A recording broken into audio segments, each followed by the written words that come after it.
নববর্ষের প্রীতি ও শুভেচ্ছা সবাইকে।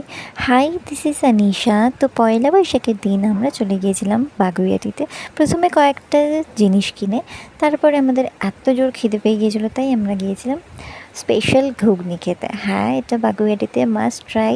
তো তারপরে সামনে একটা মন্দির ছিল, আর এত সুন্দর মন্দিরটা সাজিয়েছিল, ঠাকুরগুলোকে দেখো এত দারুণ লাগছিল। তারপরে বাগুইআটিতে হচ্ছিল চড়ক মেলা। ইয়েস, বাগুইআটি কলেজ মোড়ে এই মেলাটা হচ্ছিল।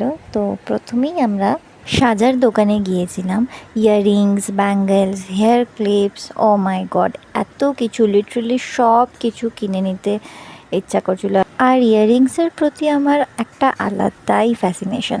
মেলাতে কী না নেই, 20 টাকার কাপ থেকে শুরু করে ব্যাগ, সব কিছু এক জায়গাতে।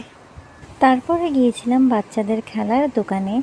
ছোট ছোট কিউট খেলনাগুলো দেখে চোখ একদম আটকে গিয়েছিল, আর চারিদিকে বাচ্চারা ভিড় করে খেলনা কিনছে। ওদের এক্সাইটমেন্ট, খুশি আলাদাই ছিল। ওইগুলো দেখে সত্যিই আমাদের ছোটোবেলার দিনগুলো কথা মনে পড়ে যাচ্ছিল। আর মেলায় যাব, পাপড়ি চাট খাবো না তা কখনো হতে পারে? তাই আমরা পুরো মেলা ঘুরে দিন আমরা পাপড়ি চাট খেতে গেলাম।